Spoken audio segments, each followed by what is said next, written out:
అందరికీ నమస్కారం. అమృతాహార కార్యక్రమానికి అందరికీ స్వాగతం, సుస్వాగతం.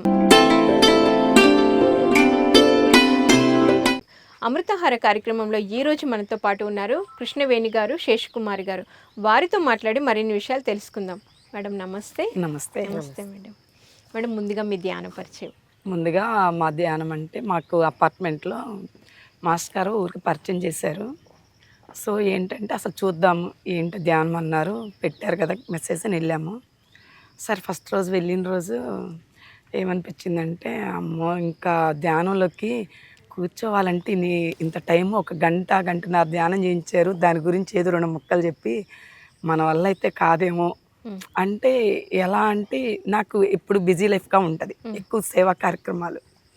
సరే ఈ బిజీలో మనం ఏదో ప్రెస్టేజ్లో ఎప్పుడు ఫోన్ బిజీలో ఉంటాం, రిలాక్స్ అవుతాం కదా ధ్యానానికి వెళ్ళి అన్న ఆలోచనలో పెట్టారు. చూద్దామని వెళ్ళాము. అమ్మో ఇంత టైం కూర్చోలేము అనుకున్నాం. 2 డేస్ చూద్దాంలే అనుకుని మళ్ళీ ఫ్రెండ్స్ అందరం అనుకొని వెళ్ళాం. 3 డేస్ చూసాము. ఇంక ఇదే ఎలా అయితే కంటిన్యూషన్గా ఎప్పుడు లేపుతారా మనల్ని ధ్యానం నుంచి, కళ్ళు ఎప్పుడు తెరవమంటారా, తెరిస్తే బాగోదు ఎలా ఏంటి అని ఒక 3 డేస్ గడిచిన తర్వాత ఇంకా అప్పుడు మాస్టర్ గారు అన్నారు, వీళ్ళందరికీ ఏదో బోరింగ్గా ఉన్నట్టుంది అనిపించి సబ్జెక్ట్ ఏం తెలియకుండా మాకేదో 2 తెలిసిన విషయాలు చెప్పి ధ్యానంలో కూర్చోబెట్టారు కదా, మనకి ఇబ్బందికరంగా అనిపించింది. అప్పుడు గురువుగారు వస్తారు, ఒక గురువుగారు బాగా చెప్తారు అనగానే సరే 3 రోజులు వెయిటింగ్ చేసాం కదా, చూద్దాం గురువుగారు ఎవరు అసలు ఏంటో అని అనుకున్నాము. అప్పుడు గురునాథం గురువుగారిని పరిచయం చేశారు. చాలా హ్యాపీగా ఒక్క రోజులోనే లేదు మిస్ అవ్వకూడదు, మనం దీంట్లో చాలా ఉంది తెలుసుకోవాల్సింది, ఓకే చాలా ధ్యానంలో ఏంటో ఉంది, ఒక్కరోజే మనకి ఇంత హ్యాపీనెస్ ఉంటే ఇంకా 21 రోజు అన్నారు కదా, 21 రోజు చూద్దాము అన్నట్టు కంటిన్యూషన్ అయిపోయాము. ఎంత బిజీగా ఉన్న ఆ టయానికి కేటాయించి. సో 21 రోజు అయిపోయేటప్పటికి నాకేమనిపించిందంటే చాలా హ్యాపీగా. 18 సంవత్సరాల నుంచి బ్యాక్ పెయిన్ ఉంది, స్టడీగా నిలబడాలంటే వెనుక స్టడీగా ఉండేది కాదు, ఓన్లీ ఎక్సర్సైజ్లు చేయాలి, ఫుడ్ కేర్ తీసుకోవాలి, అదేమీ లేకుండా మనకి ధ్యానంలో ఇంత హ్యాపీనెస్గా ఉన్నాము. మెయిన్ ఏమనుకున్నాను 3 అవర్స్ అక్కడ ధ్యానంలో ఫోన్ పని ఉండదు, ఫోన్ సైలెంట్లో ఉంటుంది, లేదంటే మన చెవులు పోయేటట్టు ఏదో ఒక బిజీ, ఆ ఫోన్ వల్ల ఈ మాటల ద్వారా ఇలా ఉండిపోయాము. అమ్మయ్య హ్యాపీగా ఉన్నాం 3 అవర్స్ కేటాయించినందుకు అనిపించింది. ఆ 21 డేస్లో మనకు బ్యాక్ పెయిన్ తగ్గింది. అనుకోకుండా మేము సత్సే ఆర్గనైజర్ చేస్తాను, అక్కడ కూడా క్లాసులు పెడదామండి అని గురుగారిని అడిగితే ఓకే అమ్మ అన్నారు. సరేలే అని చెప్పేసి అక్కడ ఒక 21 డేస్ అన్నారు. ఈ 21 డేస్లో మా హస్బెండ్ కూడా రావటము, అంటే డైలీ నన్ను వదిలిపెట్టాలి ఎలాగూ, అదేది అక్కడ కూర్చున్నారనుకో మీకు ఇష్టమైతే కళ్ళు మూసుకోండి లేకపోతే వింటూ ఉండండి అని చెప్పాము.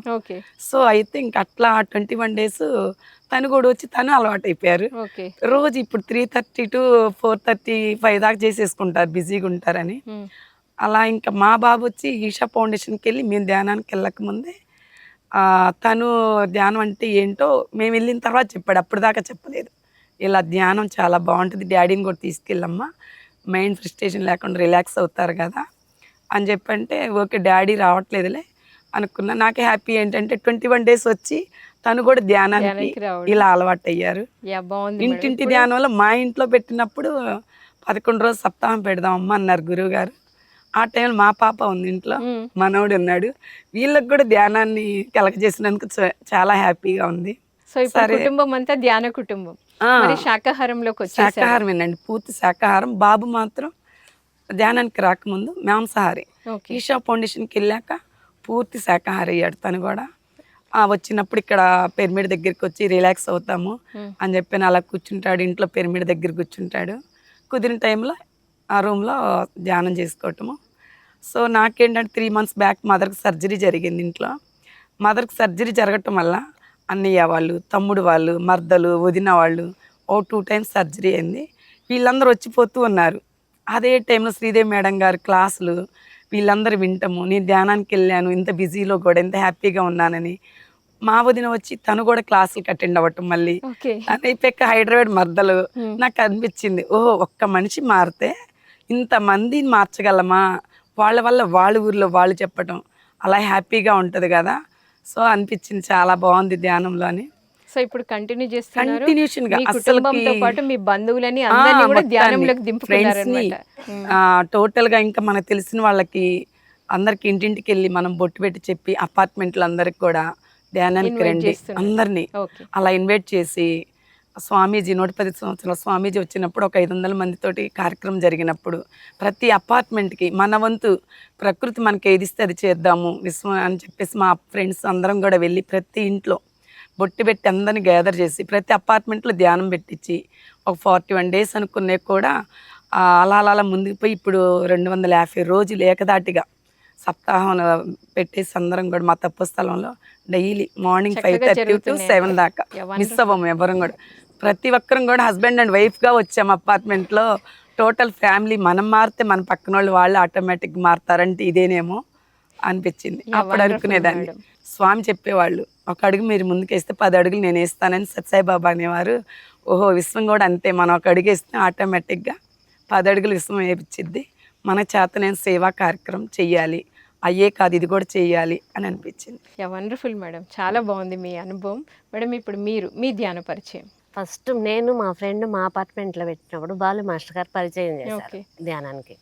తర్వాత మా గురునాథ మాస్టర్ గారు వచ్చారు. బాగుంటే చేద్దాం, బాగాలేకపోతే మానేద్దాం అని చెప్పేసి మేము వెళ్ళాము. ఓకే. వెళ్ళాక మా ఇద్దరికి బాగుంది, ఎనర్జీ లెవెల్స్ బాగున్నాయి, మాకు ఉన్న నొప్పులు అవన్నీ కూడా పోయాయి. నేను చక్కగా ధ్యానం చేసుకున్నాము. 21 రోజు ధ్యానం అయిపోయింది. నేను శాకాహారిగా మారాను. ఓహో, మీరు అంటే అంతకుముందు మీరు మాంసాహారి. మాంసాహారం తినేవాళ్ళు, ధ్యానం ద్వారా శాకాహారిగా శాకాహారంలోకి మారాను. వచ్చారు. నేను తింటున్నాను, మరి ఇంట్లో ఎట్లన్నా ఏంటి మా వారు తినేవారు, ఎట్లా ఏం చేయాలి అని నాకు కొంచెం టెన్షన్గా ఉండేది. మా వారు కూడా ధ్యానంలోకి వచ్చి తను కూడా నేను కూడా మానేస్తున్నానని నాకు చెప్పారు. ఓకే. నేను చాలా హ్యాపీగా ఉన్నాను. 21 రోజు మా అపార్ట్మెంట్లో అయిపోయాక ధ్యాన మందిరంలో పెడితే మా అపార్ట్మెంట్లో వాళ్ళందరినీ తెల్లవారుజాము 4 గంటలకి నేను లేస్తూనే వాళ్ళందరికీ ఫోన్లు చేస్తాను. నేను తీసుకున్న జ్ఞానం వాళ్ళకి కూడా రావాలని చెప్పేసి వాళ్ళని కూడా ఆటో పిలిపించి వాళ్ళందరినీ ఎక్కించుకొని తీసుకెళ్ళేదాన్ని. తీసుకెళ్ళి అన్నీ చేశాక మా వారు వాళ్ళని తీసుకెళ్ళబట్టే మా వారు మారారేమో అని నేను చాలా హ్యాపీగా ఫీల్ అయ్యేదాన్ని అనమాట. ఓకే. సో ఇప్పుడు శాకాహారులు అయ్యారు, ధ్యానం చేస్తున్నాము. సో మరి శాకాహారం గురించి మీరు చెప్పాలి అంటే ఏం చెప్తారు మేడం? జీవహింస చేయకూడదు. ఇప్పుడు మనం ఏదైనా వంట చేస్తున్నప్పుడు అంత ఏలుకి అట్లా కటింగ్ అయితేనే ఎంతో బాధపడతామే. వాటిని చంపుతుంటే మరి కట్ చేస్తుంటే వాటికి ఎంత బాధ వస్తుంది. ఆ బాధ అంతా మనకే వస్తుంది కర్మ అని. ఆ కర్మ మనకి రాకూడదు, ఎవరు ఆ కర్మ తీసుకోకూడదు, ఆ జంతు బలి చేయకూడదు అని నా అభిప్రాయం. మీరేం చెప్తారు మేడం? శాకాహారిగా నేనైతే శాకాహారిని. సో నేను ఒక 15 ఇయర్స్ నుంచి అమ్మవారికి సేవ చేసేదాన్ని. ఓకే. అక్కడ బలిస్తుంటారు, అమ్మవారికి బలిస్తుంటారు కదా ఏదన్నా కిష్ణప్పుడు. అప్పుడు అనుకుని అడిగేదాన్ని మాతాజీని గురుగారిని, ఇలా జీవహింస చేయకూడదు కదా అంటే ఈ ధ్యానానికి రాకముందు కొంచెం అనిపించేది. అప్పుడు చెప్పేవాళ్ళు గురువుగారు ఏమనంటే నువ్వు తినే ఆకుకూరలు పండ్లు ఇవన్నీ కూడా దాని కిందకే వస్తుంది, ఇప్పుడు జీవహింస చేయకూడదన్నా మరి అది కూడా పాపమేనమ్మా అనేవాళ్ళు. అప్పుడు నా దగ్గర ఆన్సర్ లేదు. ఇప్పుడు నేను ధ్యానానికి వచ్చాక గురువుగారిని ఒక రోజు అడిగాను, ఇలా జీవహింస చేయకూడదని నేను అక్కడికి వచ్చిన వేస్తే వాళ్ళు నాకు ఇలా చెప్పారండి, ఏంటండి అంటే అప్పుడు అన్నారు ఇది పెరుగుతుంటుంది, చెట్టు ఉందనుకో మళ్ళీ మనం ఆకుకూర కట్ చేస్తే మళ్ళీ పెరుగుతుంటుంది, మన గోరు ఉందనుకో కట్ చేస్తే మళ్ళీ పెరుగుతుంటుంది, జీవి చనిపోతే ఉండదు కదమ్మా అంటే అప్పుడు నేను అనుకున్నా ఓహో ఇన్ని రోజుల నుంచి అజ్ఞానంలో ఉన్నాము, జ్ఞానం తెలియలేదు కాబట్టే కదా నేను తలకాయ ఊపి నేను కూడా దాంట్లో తినకపోయినా ఎంతకంత డొనేట్ చేశాను అని అనిపించేది. అప్పుడు నేను చెప్పడానికి ఆన్సర్ ఉంది నా దగ్గర, అప్పుడు లేదు కాబట్టి ఇప్పుడు ఆన్సర్ చెప్పగలిగాను అనిపిస్తే గురుగారు అన్నారు మరి నువ్వు చేసేది ఆ జ్ఞానంతో ఆలోచించినప్పుడు మరి అక్కడ ఇట్లా జీవహింస చేస్తున్నారు కదా అంటే ఒకటే చెప్పాను, నేను అక్కడ మార్చడానికి ట్రై చేస్తానండి, ఎందుకంటే 15 సంవత్సరాలను సేవ చేస్తున్నాను, ప్రతి ఆదివారం వెళ్తాను, అందుకని వాళ్ళందరినీ మార్చితే ఇంకా బెనిఫిట్ కదా అని చెప్పేసి కొంచెం మారుస్తున్నాను. అనుకోకుండా నేను వెళ్ళటానికి కూడా ఈ ధ్యానానికి వచ్చాక చాలా తగ్గిపోయింది. ఒక 4 months నుంచి అయితే 2 టైమ్సే వెళ్ళాను. మంత్లీ 4 times వెళ్ళేదాన్ని కూడా 4 months నుంచి 2 times వెళ్ళా. అప్పుడు అనుకున్న వాళ్ళు మారట్లేదేమో అందుకే ప్రకృతి నన్నే ఆపుతుందేమో అని నాకు బాగా అర్థమైపోయింది. అందుకని శాకాహారిగా ఉండటమే చాలా మంచిది. ఎవరైనా తెలిసిన వాళ్ళు ఇప్పుడు అన్నయ్య గారు వాళ్ళ పిల్లలు వాళ్ళు తింటున్నారనుకో పాట పెట్టేసి చెప్పా ఇలా జీవహింస చేస్తే చూడు మనం తింటున్నందుకు ఎంత పాపమో అది తెలుసుకోండి అని వాళ్ళని కూడా చిన్నగా మోటివేషన్ చేసి ఇలా పిరమిడ్ దగ్గర తీసుకురావటం వాళ్ళకి కూడా అర్థమవుతుంటుంది కదా అన్న ఆలోచనతోటి అలా చేస్తున్నాను. Thank you madam, thank you so much. మరి ఎంతో చక్కగా, ముఖ్యంగా మీ ఇద్దరి ధ్యాన పరిచయాలు ఎంతో అద్భుతంగా ఉన్నాయి మేడం. మీరు రావడమే కాకుండా మీ ఫ్యామిలీని, కుటుంబాలని, బంధుమిత్రులను కూడా ధ్యానులకు దింపడం అనేది, అది కూడా షార్ట్ పీరియడ్లో చిన్న విషయం కాదు. మరి మీరు ఇక్కడ పిరమిడ్కి వస్తూ కూడా గంటలు గంటలు ధ్యానం చేసుకోవడం, ట్రెక్కింగ్లకు వెళ్ళడం, ముఖ్యంగా జీవహింస ఎందుకు చేయకూడదు అనేది ఎంతో అద్భుతంగా తెలియజేశారు. Thank you so much. So విన్నారు కదండి, అమృతాహారమే శ్రేష్టమైన ఆహారం, ఏ జీవిని చంపకూడదు అని ఎంతో అద్భుతంగా తెలుసుకున్నాం. మరొక కార్యక్రమంలో మరొక మాస్టర్తో మళ్ళీ కలుద్దాం. Thank you so much.